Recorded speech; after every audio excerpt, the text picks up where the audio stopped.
By Samosa, inside the 20, inside the 10, he's going in! Notre Dame has scored! Go!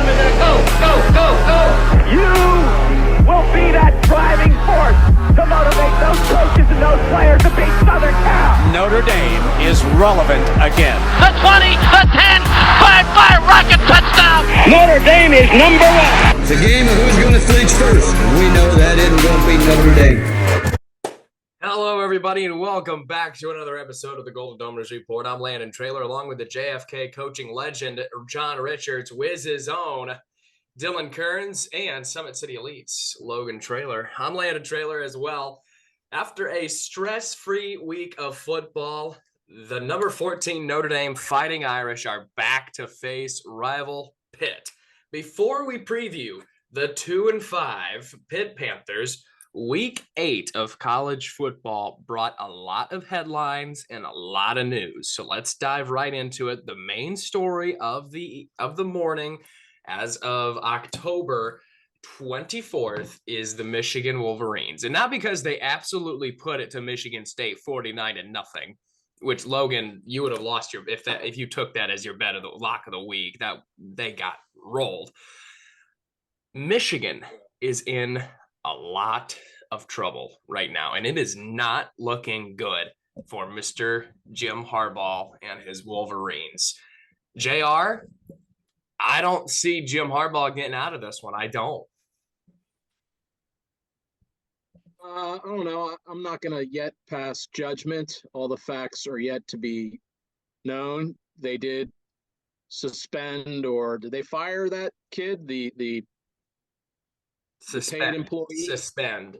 He's suspended. Okay, so there's been somebody that's kind of taken the fall. We'll see how this transpires, but don't expect anything to happen to Michigan or Harbaugh this season, because by the time this is all investigated out and appealed out, the season's going to be long over. So for everybody that's happy that Khaki Boy is going to have to go get a cheeseburger in the NFL because of this, you may be right, but I wouldn't suspect anything to happen to Michigan in the interim because of it. Something has happened. They've suspended the rogue employee, as I'm sure he's being called, and probably a severance package underneath the table. Absolutely. I agree. Now, this all comes back, and Jim Harbaugh made some remarks this summer against the NCAA. And keep in mind, I, as a Notre Dame fan, dislike Michigan a lot. However, it seems that the NCAA really has had it out for Jim Harbaugh since he publicly made these remarks against the NCAA. I believe it was something against NIL, and he was just trashing the NCAA. And honestly, they have had it out ever since for Jim Harbaugh. And I don't know, it's a tough thing to grasp. Like, yes, there was, I don't know if you guys saw the news this morning, there was a $30 ticket or a Peach Bowl ticket that was purchased on Venmo, and it was titled GA from that scouter. So I don't know. It's very interesting, and it will bring a lot of news and attention to U of M. And so looking forward, you're right, JR. They're not going to get touched this season. Honestly, I think they're the best team in the country. And they very well have a chance to win the national title this year. Now, in the future, that title could be vacated, just as Louisville's was in 2013 for basketball. So does anybody care or remember or know that even took place? I mean, I do. I do. About who basketball's Kevin Ware and Siva. That's who could shoot. Yeah. All right. Moving along here to other Week 8 headlines, Penn State and Ohio State. Now, this was a mixture of two things, I think, in my opinion. Ohio State's defense and Penn State's offense, or lack thereof, Logan. Yeah, I think that right now I would disagree that Michigan's the best team in the country, just because what do we really know about them? Okay, we know that their schedule is pretty weak, that they don't, that they struggled in certain instances, and Ohio State has too, but looking at it for what Ohio State has done up to this point, I don't think you could say that they shouldn't be in the conversation, nor should they be up for consideration for being the best team in the country. I think when the playoff votes come out, what is this week to come out for the first time? Is it this week or next week? Is it tonight? You know, It might be tonight. Potentially. I think it was this week. But anyways, Ohio State with the resume that they have now with a road win against the top 10 team at Notre Dame. And then obviously Penn State, you know, they have one of the best resumes that you could have, probably the best, if you're comparing them against a Georgia schedule or a Michigan schedule.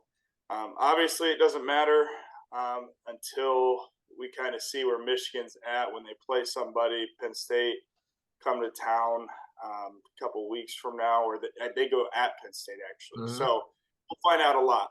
Yeah, It'll be interesting to see how they handle all their, all these allegations and all this BS that they're dealing with and whatnot. But great win for Ryan Day, great win for Ohio State. It'll be interesting to see if they can get back into the CFP and get back to beating Michigan. Can I chime in here on Ohio State? Yes, I was going to send it to you now.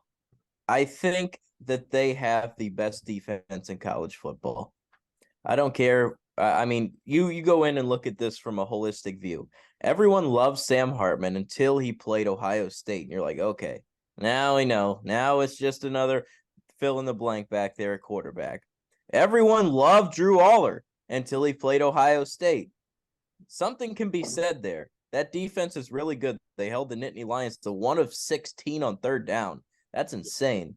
And they make plays. The secondary's good. They did it without their best corner in Burke.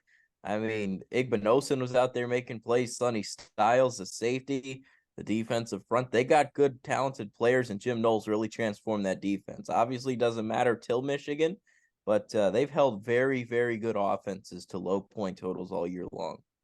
Hey, Ohio State, they're not out of the rucks yet. They still have to go. I know Wisconsin isn't the powerhouse they were under Paul Chryst, which I loved. They still got to go to Madison on the road.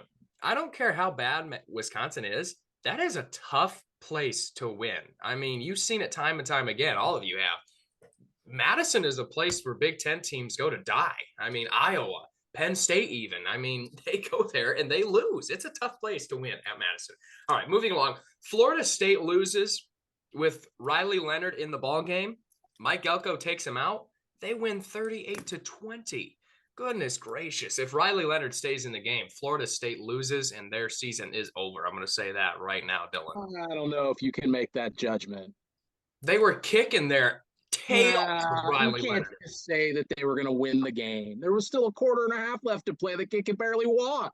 And they were playing. It might have not turned out 38-20, but to just say they would have blanket head shake, head nod, win the game, no.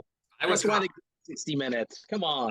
I was better than that. That's a lazy take. I was very confident that Duke would win that football game with Riley Leonard in the ball game. I was very confident from what I saw. They were scoring, then their defense held them. They might have won. North Carolina loses at home to Virginia. That was a terrible loss, and I think Mac Brown is going back into retirement after this season.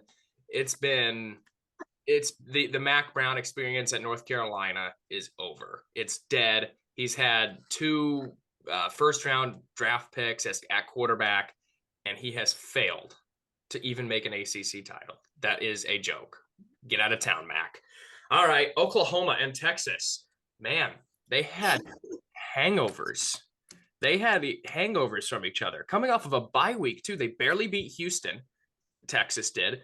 And Texas needed a bad spot on 4th down to beat Houston because Houston was driving the field. They're about ready to tie the game.